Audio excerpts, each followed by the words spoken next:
ఓం నమో వెంకటేశాయ. అందరికీ నమస్కారము.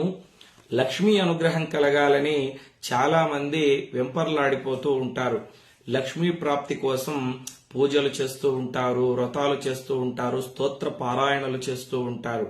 సాధారణంగా మహావిష్ణు దేవాలయానికి వెళ్ళినప్పుడు కూడా శ్రీమన్నారాయణ మాకు లక్ష్మీ అనుగ్రహం కలిగేటట్లు చూడు, మాకు అష్టైశ్వర్యాలని ప్రసాదించు అని అడిగేటువంటి వాళ్లే సాధారణంగా మనకు కనిపిస్తూ ఉంటారు. స్వామి మాకు మోక్షాన్ని ప్రసాదించు అనేటువంటి వాళ్ళు కొంతమందో ఉంటారండి.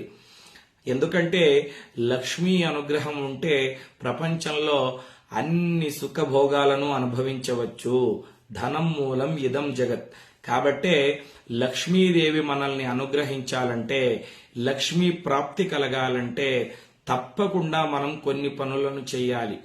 ఇప్పుడు ఈ వీడియోలో చెప్పేటువంటి పనుల్ని గనక చేసినట్లయితే లక్ష్మీదేవిని పూజించకపోయినా లక్ష్మీదేవి యొక్క అనుగ్రహం పరిపూర్ణంగా కలుగుతుంది అని శాస్త్రాల్లో మనకు పెద్దలు ఏనాడో చెప్పి ఉన్నారు. లక్ష్మీదేవి యొక్క పరిపూర్ణమైన అనుగ్రహం మనకు కలగాలంటే ఇంట్లో పగిలిపోయినటువంటి చిత్రపటాలను పొరపాటున కూడా ఉంచుకోకూడదు.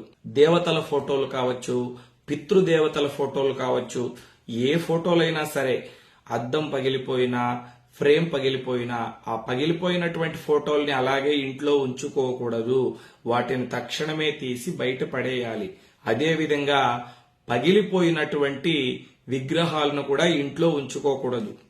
దేవుడి విగ్రహాలు కావచ్చు, షోకేస్లో ఉన్నటువంటి బొమ్మలు కావచ్చు, విరిగిపోయినవి పగిలిపోయినటువంటి విగ్రహాలను బొమ్మలను ఇంట్లో ఉంచుకోకూడదు. ఒక సంచిలో వేసుకొని వెళ్లి ఎక్కడైనా దూరంగా పారేసేయాలి. అదేవిధంగా పగిలిపోయినటువంటి అద్దంలో ముఖం చూసుకోకూడదు.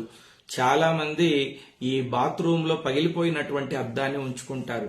పళ్ళు తోమేటప్పుడు, ముఖం కడిగేటప్పుడు ఆ పగిలిపోయినటువంటి అద్దంలోనే ముఖం చూసుకుంటూ ఉంటారండి.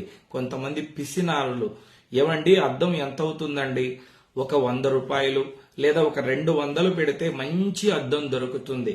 కానీ కొంతమంది పగిలిపోయినటువంటి అద్దంలోనే ముఖం చూసుకుంటూ ఉంటారు. అలా చేయకండి. పగిలిపోయినటువంటి అద్దములు కావచ్చు, గడియారాలు కావచ్చు ఇంట్లో ఉంచుకోకూడదు. వాటిని ఎక్కడైనా దూరంగా పడేసేయండి.